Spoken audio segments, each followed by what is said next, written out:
வணக்கம் நண்பர்களே. தமிழ்நாட்டில் இப்போது முக்கிய செய்திகளையெல்லாம் தாண்டி பரபரப்பாக பேசப்பட்டு கொண்டிருப்பது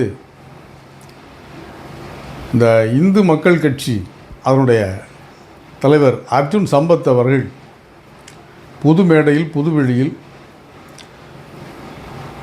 அதே நிகழ்ச்சியில் பேசிக்கொண்டிருந்த திராவிடர் கழகத்தைச் சேர்ந்த சகோதரி மதிவதனி அவர்களை அடிக்க பாய்ந்தது. அது அப்படி தான் பாய்ஞ்சு வர்றார்.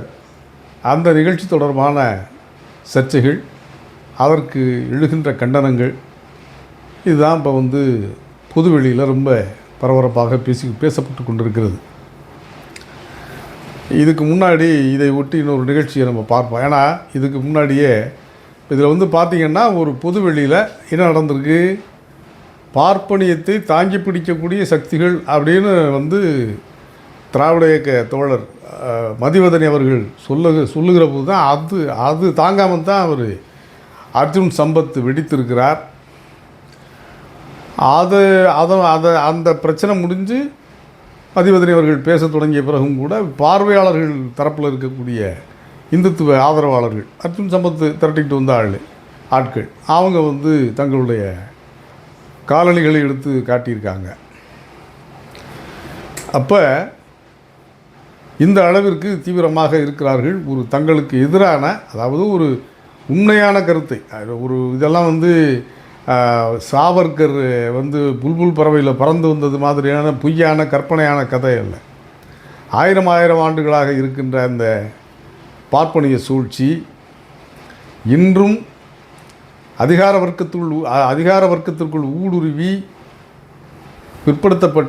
மிகவும் பிற்படுத்தப்பட்ட தாழ்த்தப்பட்ட பட்டியலின மக்களுடைய உரிமைகளை கல்வியில், வேலைவாய்ப்பில், சமூக மேம்பாட்டில் தடுத்து நிறுத்தி கொண்டிருக்கிற அவர்களுடைய அந்த சூழ்ச்சியை எந்த இடதுசாரி இயக்கத்தை சேர்ந்த எந்த ஒரு தோழர்கள் சொல்ல வந்தாலும், அந்த உண்மையை பேச வந்தாலும், இதே வகையான எதிர்மறை நடவடிக்கைகளை எதிர்ப்பைத்தான், இந்த வகையிலான எதிர்ப்பை, கருத்து எதிர்ப்பு தெரிவிப்பதற்கு தான் அந்த அரங்கத்தை அமைச்சிருக்காங்க. ஒரு பேச்சுக்கு பேச்சு, கருத்துக்கு கருத்து என்கிற வகையில் தான் அந்த மக்கள் அரங்கமாக ஏதோ ஒன்று அமைச்சிருக்காங்க. அந்த மாலை முரசு தொலைக்காட்சி தான் நடத்துது அது. ஆனால் அங்கே பேச்சுக்கு இவர் பேச்சை தாண்டி அடுத்து அடிக்கி போயிட்டார். அப்போ இதுதான் இவர்களுடைய ஒரு முறையாக இருக்கிறது. எந்த எல்லைக்கும் இவர்கள் அவர்களுடைய எதிர்ப்புங்கிறத அதை எந்த வடிவத்திலும் எந்த எல்லைக்கும் செல்லக்கூடியவர்கள் அப்படிங்கிறத நாம் இதன் மூலமாக உணர முடிகிறது. இதில் என்ன அப்படின்னா, இந்த லட்டு விவகாரம் ஒரு 10-15 நாளாக ஓடிக்கிட்டே இருக்கு. இந்த லட்டு விவகாரத்தை அந்த சமூக ஊடகங்களில் கோவி சுதாகர்னு 2 பேர் பரிதாபங்கள்னு ஒரு சட்டையர் ஒரு சமூக நிகழ்வுகளை வைத்து, சின்ன சின்ன நிகழ்வுகளை வைத்து, ஒரு அன்றாட நிகழ்வுகளை வச்சு கொஞ்சம் வேடிக்கையாக அதை சுட்டி காட்டி ஒரு பொழுதுபோக்காக தான் நடத்துகிறாங்க. அதில் சில நேரங்களில் இவர்கள் சமூகத்திற்கு தேவையான கருத்துக்களையும் ஒரு நீதி போதனைகளையும் மாதிரி சில விஷயங்களையும் சொல்கிறதுக்கு முற்படுறாங்கன்னு தெரியுது. அதை பார்க்கும்போது நிறைய நிகழ்ச்சிகளும் நிறைய பார்வையாளர்கள் உள்ள நிகழ்ச்சி அது. அவங்க என்ன பண்ணுறாங்க, ஒருவர் சொல்லுகிறார், என்ன சொல்லுகிறாரு, அவர் அம்மையார் சொல்லுகிறார், ஒரு பிராமண வகுப்பை சேர்ந்த ஒரு அம்மையார் என்ன சொல்லுகிறார், யார் கையிலவே பட்டு வருது, அதை ஏற்கனவே நாங்கள் சாப்பிட பிடிக்கிறது இல்லை, இப்போ இது வேறு மாட்டுக்குழுப்பை வேறு சேர்ந்துட்டாங்க அப்படிங்கிற ஒரு வீடியோ வருது, காணொலி. அந்த காணொலியின் அடிப்படையில் அதை சுட்டி காட்டி, இப்படி எல்லாத்தையும் தானே நீங்கள் எல்லார் கையிலையும் எல்லாமே பல்வேறு கையில் பட்டு தானே வருது, அதையெல்லாம் நீங்கள் என்ன பண்ணுறதுங்கிற மாதிரி அவங்க பேசுகிறாங்க. இதற்கு ஆந்திராவில் யாரோ ஒரு பொங்கி எழுந்து புகார் கொடுத்து அதற்கு எச் ராஜாவிட்ட இவங்க மன்னிப்பு கேட்டால் தான் நாங்கள் விடுவோம் அப்படின்னு சொல்லி ஒரு வழியாக அவங்கள போட்டு பாடாப்படுத்தி இப்போ அந்த காணொலியவே நீக்கிட்டாங்க. அந்த பசங்க அந்த இதில் உள்ள அந்த யூடியூப்பில் இருந்த காணொலியை அவங்க நீக்கிட்டாங்க. இந்த எல்லைக்கு வரைக்கும் போகிறாங்க அவங்க தங்களுடைய. இது ஒரு உண்மையான கருத்து. எது உண்மையான கருத்து? தீண்டாமை சட்டவிரோதம்னு வச்சுருக்கீங்களா இல்லையா? தீண்டாமை ஒழிப்புன்னு எல்லோரும் பேசுகிறீங்க. காந்தி பேசினார், பாரதிய ஜனதாவும் பேசுது தீண்டாமையை, எல்லா கட்சிக்காரனும் பேசுகிறான் தீண்டாமையை ஒழிக்கணும். அதைத்தான் அவங்க வேடிக்கையாக சொல்லியிருக்காங்க. கைப்பட்டா கால்பட்டா குத்தம், தொட்டால் தீட்டு பார்த்தால் தீட்டுன்னு சொல்லக்கூடிய கொடுமையை ஒழித்து தானே திராவிடர் கழகம் இப்போ வந்து இங்கே தமிழ்நாட்டில் சுயமரியாதை இயக்கம் தொடங்குச்சு. இன்ன வரைக்கும் அதோட அந்த பிரச்சாரமே. அப்போ அரசுகளும் அதை ஏற்றுக்கொண்டு விட்டது. எல்லா அரசுமே அரசியல் சட்டம் வந்து தீண்டாமையை குற்றம் என்று சொல்லுகிறது. அந்த அரசியல் சட்டம் எதை சொல்லுகிறதோ அதை தான் அவங்க சொல்லியிருக்காங்க. அதற்கு அவர்களை மன்னிப்பு கேட்க சொல்லி வற்புறுத்தி அச்சுறுத்தி அந்த காணொலியவே நீக்க வச்சுட்டாங்க. இதுதான் சட்டவிரோதம். இந்த நடவடிக்கையை யாரும் அதற்கு எதிராக எந்த நடவடிக்கை எடுக்க முடியலை. அரசியல் சட்டத்தின்படி நடக்கிற ஒரு ஆட்சியில் தீண்டாமை வந்து சட்டப்படி குற்றம்ங்கிறாங்க. அந்த தீண்டாமை சட்டப்படி குற்றம்ங்கிறது ஆமாம் சட்டப்படி குற்றம், நீங்கள் என்ன இப்படி சொல்கிறீங்கன்னு ஒருத்தர் கேட்டதுனால அந்த கேட்ட காணொலியை நீக்கிட்டாங்க. அவங்களாம் மன்னிப்பு கேட்க வைக்கிறாங்க. அந்த மன்னிப்பு கேட்டால் தான் அந்த புகாரை நாங்கள் வாபஸ் வாங்கும்னு சொல்லி பயமுறுத்திட்டாங்க அவங்கள. இதுதான் நாட்டில் நடந்துக்கிட்டு இருக்கு. இப்போ இதில் வந்து இன்னொரு டெவலப்மெண்ட் என்னென்னா, இதையெல்லாம் விட மகாபெரியவர் மாதிரி ஒருத்தர் இருக்கார் டெல்லியில், சுப்பிரமணியன் சுவாமி. அவர் என்னென்ன பண்ணார், அவருடைய வரலாறு என்னங்கிறது திராவிட இயக்கத்தை சேர்ந்தவர்களுக்கும் இடதுசாரிகளுக்கும் தெரியும். அது ரொம்ப விவரிக்க தேவையில்லை அவர் எப்படிப்பட்டவருங்கிறதெல்லாம். அந்த சுப்பிரமணிய சாமி உள்ளிட்ட சிலர் வந்து இந்த லட்டு விவகாரத்தில் வந்து மனு போட்டிருந்தாங்க உச்சநீதிமன்றத்தில். அந்த வழக்கை விசாரித்த பிஆர் கவாய், கேவி விஸ்வநாதன், இந்த நீதிபதிகள் அடங்கிய அமர்வு வந்து இன்னும் திங்கட்கிழமை விசாரணையில் அவங்க ஒரு அப்சர்வேஷன் சொல்லியிருக்காங்க. ஒரு ஆய்வறிக்கையில் வந்து அந்த லட்டில் மாட்டு கொழுப்பு தான் அல்லது விலங்கின கொழுப்பு தான் கலந்துருக்குன்னு உறுதிப்படவே ஒன்றும் ஆய்வு வரல, அறிக்கை வரல. ஆனால் ஒரு முதலமைச்சர் புதுவெளியில் இத்தனை அவசரமாக இந்த அறிக்கையை வெளியிட்டது ஏன் அப்படின்னு நம்ம கேட்கல, உச்சநீதிமன்றம் கேட்டிருக்கு. உச்சநீதிமன்ற நீதிபதிகள் கேட்குறாங்க. அப்படி ஒரு லட்டு சர்ச்சை, அது வந்து இதுவரைக்கும் உறுதி செய்யப்படாத, அது உண்மையாக இல்லையானே தெரியாத ஒரு பொய்யை புரட்டை உண்மையாக வைத்து கொண்டு தான் கோபி சுதாகர் மாதிரி ஒரு சாதாரண ஒரு யூடியூப் சேனல் நடத்தக்கூடிய ஒரு ஆட்களை வந்து மிரட்டி அவங்கள அச்சுறுத்திக்கிட்டு இருக்காங்க. ஒரு பொய்யின் அடிப்படையில் அவ்வளோ பெரிய மிரட்டல் விடுக்கப்பட்டிருக்கு. இதை இடதுசாரிகளும் திராவிட இயக்க தோழர்களும் மிகவும் கவனத்தில் கொள்ள வேண்டிய செய்தி. இது உண்மை இல்லை, உண்மைக்கு மாறான பொய்யை சொல்லி அவங்க மாட்டிக்கலை, அவங்க எந்த தப்பும் பண்ணலை. ஆனால் அவர்களை மன்னிப்பு கேட்க வைத்திருக்கிறார்கள். அவர்கள் பதிவு செய்த காணொலியை நீக்க வைத்திருக்கிறார்கள்.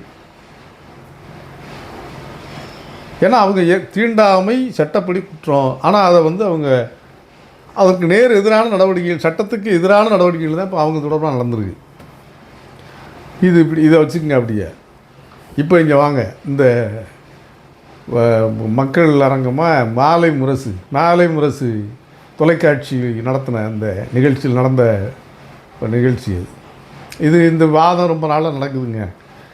இது வந்து இந்த டிவியில் வந்து இந்த மக்கள் வாத மேடை என்னென்னவோ மேடையை வச்சு பண்ணுறாங்க. இது வந்து இப்போ இது பெரிய ஒரு நாடகம், அது ட்ராமா மாதிரி தான் நடத்துகிறாங்க, ரொம்ப காலமாக நடத்திக்கிட்டு இருக்காங்க. இது டிஆர்பிக்காக சண்டை போட்டால் அப்படி தடுக்கிற மாதிரியே நின்றுக்கிட்டு ரசிப்பாங்க எல்லோரும். அது உண்மையில் தடுக்கிறதும் இல்லை, தடுக்கவும் முடியாது அவங்களால. என்ன செய்ய முடியும்? அர்ஜுன் சம்பத்து வேகமாக வந்து ஒரு போட்டால் மதிவதனியை தாக்கி விட்டால் இவர்களால் என்ன செய்ய முடியும்? வழக்கு போடுவாங்க, அதெல்லாம் அப்புறம். இதுவே என்ன இப்போ அவர் பரந்தாமனவர்கள் தடுக்கலைன்னா அடிச்சிருப்பார் அவர் அந்த பொண்ணை. இதற்கு என்ன செய்ய போகிறாங்க? இது என்ன? அது தொலைக்காட்சிங்கிறது என்ன? அது வாதம்னா இதுவாக தான் கூப்பிட்டு அடிக்க விடுவீங்களா? என்ன அரங்கம் நடத்துனீங்க நீங்கள்? இப்போ இதில் வந்து இந்த நிகழ்ச்சி எல்லோரும் இப்போ விலாவரியாக பேசிட்டாங்க. இப்போ வந்து இதுக்கு பிறகு அந்த காலணிகளை அவர் எடுத்து காட்டுறாங்க. அவங்க அந்த பார்வையாளர் தரப்பில் இருக்கிற சங்கிகள். அந்த பொண்ணு அழகாக தோழர் மதிவதனி சொல்லிட்டாங்க. என்ன சொல்லிட்டாங்க? நீங்கள் வந்து செருப்பை வைத்து ஆட்சி நடத்தியவர்கள், நாங்கள் வந்து புத்தகத்தை வைத்து ஆட்சி நடத்துகிறவர்கள், அரசியல் நடத்துகிறவர்கள் அப்படிங்கிறாங்க. என்ன அதில்னா அந்த செய்தி என்ன இதிலிருந்து அவங்க சொல்கிறாங்க அப்படின்னா, பரதனுடைய பாதுகைகளை வச்சு, ராமனுடைய பாதுகைகளை வச்சு ஆட்சி நடத்துறது தான் ராமாயணம். ராமன் காட்டுக்கு போயிட்டார், அவருடைய அந்த பாத குரல்களை கொண்டாந்து சிம்மாசனத்தில் வச்சு அதை வச்சு தான் ஆட்சி நடத்தினாங்க என்று சொல்லி ராமாயண கதை. பரதன், அவருடைய சகோதரர் பரதன் ஆட்சி நடத்தினார் அப்படின்னு.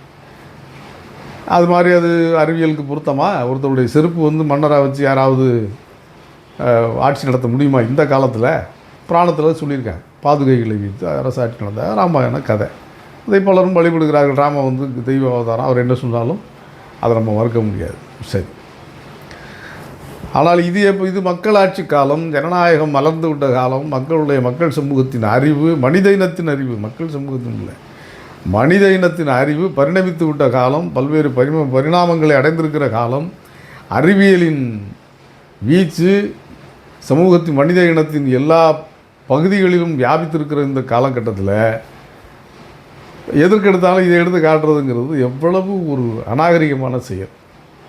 அதைத்தான் நாங்கள் வந்து அறிவின் வழி நின்று அரசியல் நடத்துகிறவர்கள் அந்த தோழர் மதிவதனி அவர்கள் மிக அருமையாக சொல்லியிருக்கார். அது எல்லோரும் பாராட்டிகிட்டு இருக்காங்க.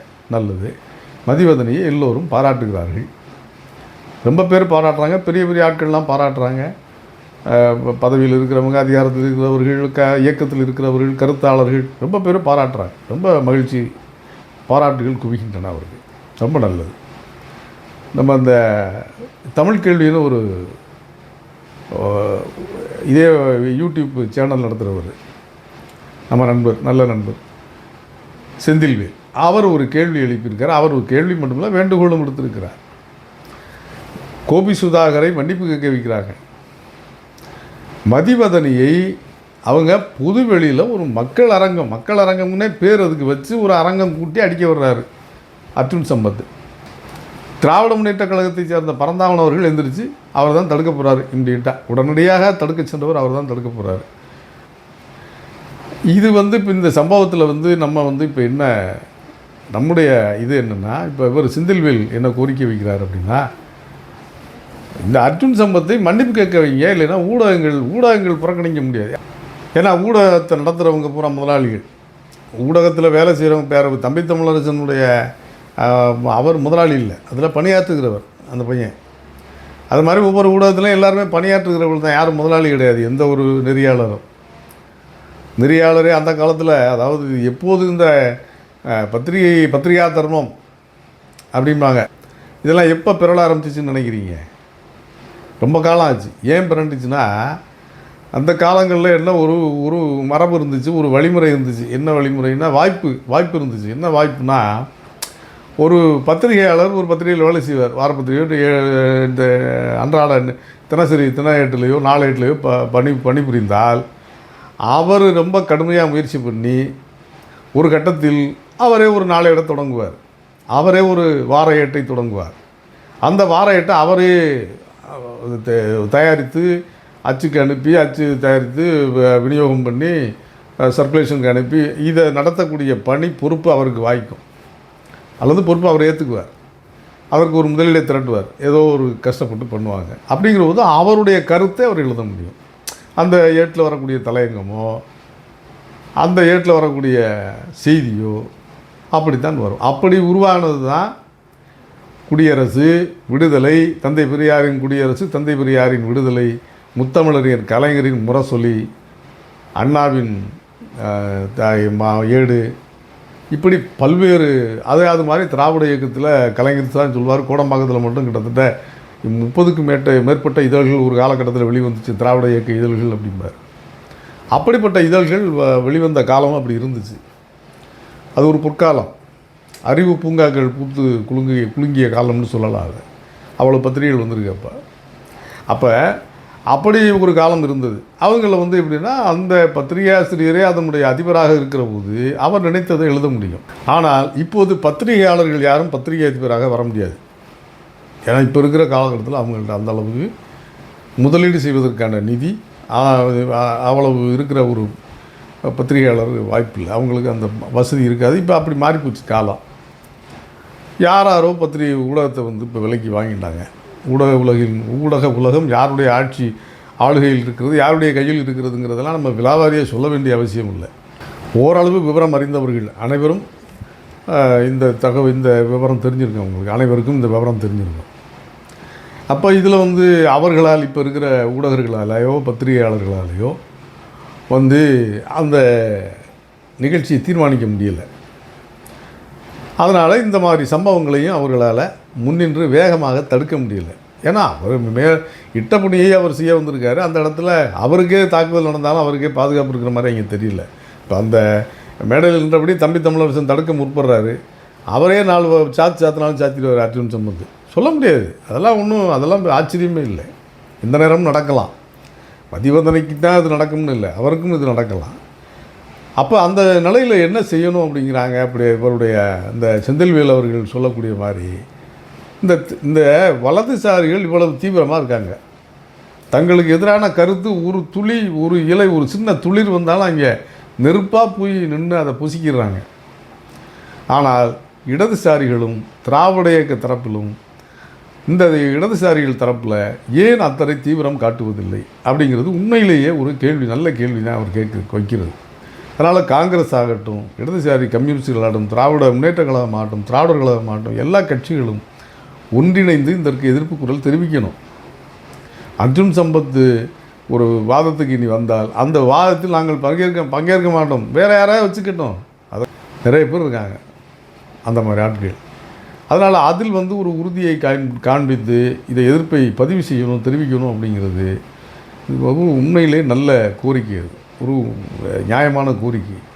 அதனால் ஊடகங்கள் இந்த தவிர்க்கும் நம்ப முடியாது. ஏன்னா ஊடகர்கள் கையில் இல்லை, பத்திரிகையாளர் கையில் இல்லை. அவர்கள் பணியாளர்களாகவும் இட்டப்பணியை செய்கின்ற இடத்திலும் தான் அவங்க இருக்காங்களே தவிர அவங்க எதையும் தீர்மானிக்கிற இடத்துல இல்லைப்போ.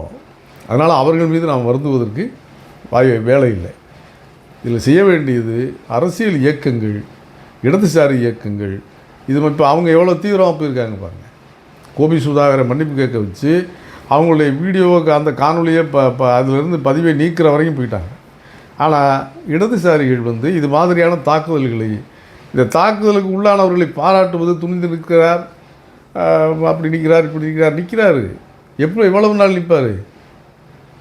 அதற்கான எதிர்வினை எல்லா இடத்துலேருந்து வரணும். இல்லை வெறுமனே சமூக வலைத்தளங்களில் நம்ம இது பண்ணால் பத்தாது. அர்ஜுன் சம்பத் என்ன செய்கிறாரு?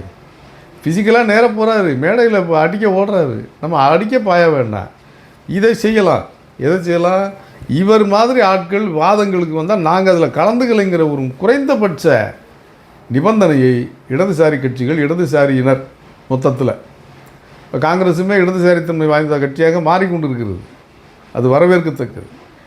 அது காங்கிரஸ் உள்ளிட்ட, திராவிட முன்னேற்ற கழகம் உள்ளிட்ட, திராவிடர் கழகம் உள்ளிட்ட, இடதுசாரி கம்யூனிஸ்ட் கட்சிகள் உள்ளிட்ட, விடுதலை சிறுத்தைகள் உள்ளிட்ட, மற்ற தமிழ்நாடு முஸ்லீம் முன்னேற்ற கழகம், முஸ்லீம் லீக், எந்த கட்சியாக இருந்தாலும் இவர்கள் அனைவரும் ஒருமித்த குரலில் இந்த மாதிரி ஒரு நிபந்தனையை நீங்கள் விதித்தீர்கள் என்றால் ஒரு இடதுசாரி தோழரை, பேச்சாளர்களை இந்த மாதிரி பொதுவெளியில் தாக்க முற்படுவார்களா? அதே மாதிரி அவர் செந்தில்வேல் சொல்கிற மாதிரி அந்த ஊடகர்களுக்கும் ஒரு பாதுகாப்பு இல்லாமல் இருக்குது. இப்போ அவர்கள் நியாயமான கேள்வியில் கேட்டால நீ இடதுசாரிகளுக்கும் திராவிட இயக்கத்துக்கும் ஆதரவாக இருக்கான்னு சொல்லி அவர்களையும் அந்த தொழிலை விட்டு அந்த இண்டஸ்ட்ரியை விட்டே வெளியேற்றுறாங்க. ஊடகத்தை விட்டு வெளியேற்றுகிற வேலை எங்கேயுமே இப்போ சில பேரை வெளியேற்றுறவங்க தான் தனித்தனியாக. இப்போ செந்தில்வேலு, இவர் ஜீவா டுடேன்னு ஒருத்தர் நடத்திட்டு இருக்காரு தம்பி, அவர், இது மாதிரி நிறைய பேர், நம்ம அசீஃப், இப்படி தோழர்கள் நிறைய பேர் தனித்தனியாக இப்போ அவங்கவுங்க ஒரு ஊடகத்தை நடத்திக்கிட்டு இருக்காங்க. இவர்கள் எல்லாம் திட்டமிட்டு ஊடகத்தில் இருந்து வெளியேற்றப்பட்டவர்கள். ஒரு சிலருக்கு ஒரு சில இடங்கள் கிடச்சிருக்கு, பெரிய ஆட்களுக்கு, அவங்க மட்டும் தப்பிச்சிருக்காங்க ஊடகங்களுக்குள்ள, மற்றவங்களாம் வெளியேற்றப்பட்டாங்க. இந்த சூழ்நிலை தான் அவர் சொல்கிறாரு. இந்த சூழ்நிலை வரவிடாமல், ஏன்னா இப்போ அவங்களுக்கு எதிராக ஒரு கருத்து வந்தால் உடனே வெளியேற்றிடுறாங்க, மன்னிப்பு கேட்க வைக்கிறாங்க, காணொலியவே நீக்க வச்சிடுறாங்க. ஆனால் இந்த தரப்பில் அப்படி ஒரு ஆதரவு நமக்கு இல்லை, வலுத்த உரத்த குரலில் ஆதரவு தெரிவிக்க மாட்டேங்கிறாங்க அப்படிங்கிற ஆதங்கத்தை செந்தில்வேல் வெளிப்படுத்தி இருக்கிறாரு. அது நியாயமானதும் கூட. அதனால் மதிவதனை அவர்களை பாராட்டுவது மட்டும் நமக்கு இப்போ போதாது. அவருக்கு பக்கபலமாக நின்று இனிமேல் இது போன்ற நிகழ்வுகள் தமிழ்நாட்டில் எங்கும் நடைபெறக்கூடாது. கருத்துக்கு கருத்து பேசுங்க. யாரும் யாரை, அதாவது இதே இப்போ இடதுசாரிகளோ திராவிட பேச்சாளர்களோ கருத்தாளர்களோ ஒருத்தர் பாரதிய ஜனதாக்காரரையோ இந்து முன்னணிக்காரரையோ போய் அந்த மாதிரி அடிக்க பாய்ந்திருந்தால் அவர்கள் என்னவெல்லாம் பேசுவாங்க? ரவுடித்தனம்பாங்க. இப்போ யாராவது பேசுகிறாங்களா? அதுதான் பிரச்சனை. இது எல்லாமே ஒரு பக்கம் நியாயமாக தான் பேசுவாங்க. அதனால் இந்த நியாயத்தை பாதிக்கப்பட்ட தரப்பில் இருக்கிற நாம் தான் நம்மை போன்ற அரசியல் கருத்துக்கு ஆதரவாக இருக்கிறவர்களும், இயக்கத்தில் இருக்கிறவர்களும், அரசியல் கட்சிகளில் இருக்கிறவர்களும் எல்லோருமே சேர்ந்து ஒரு நிபந்தனையை விதிக்கணும் அவங்களுக்கு. இந்த மாதிரி ஆட்களை நீங்கள் வாதத்துக்கு கூப்பிட்டீங்கன்னா நாங்கள் வரலங்க அப்படின்னு சொல்லணும். தயவுசெய்து அனைத்து அரசியல் கட்சியினுடைய தலைவர்கள் இந்த முடிவை எடுக்கணும். இடதுசாரி பக்கத்தில் இருக்கிற அரசியல் கட்சி தலைவர்கள் இந்த முடிவை எடுத்தால்தான் இந்த வலதுசாரியினுடைய இந்த வன்மம், இந்த இந்த மாதிரி வரம்பு மீறல் எல்லாமே ஓரளவாவது கட்டுப்படுத்தப்படும். இல்லைன்னா இது தொடரும். எனவே மதிவதனி போன்ற தோழர்களுக்கு துணையாகவும் ஆதரவாகவும் மட்டுமின்றி அவர்களை தாக்க வருகின்ற ஆதிக்க சக்திகளை முறியடிக்கக்கூடிய ஆற்றல் மிகுந்த அரணாகவும் இடதுசாரிகளும் ஜனநாயக சக்திகளும் என்றென்றும் நிற்க வேண்டும் என்பதுதான் இப்போது நாம் இந்த நிகழ்வுகளில் இருந்து கற்றுக்கொள்ள வேண்டிய பாடமாக இருக்கிறது. நன்றி நண்பர்களே. மற்றொரு செய்தியோடு விரைவில் சந்திப்போம்.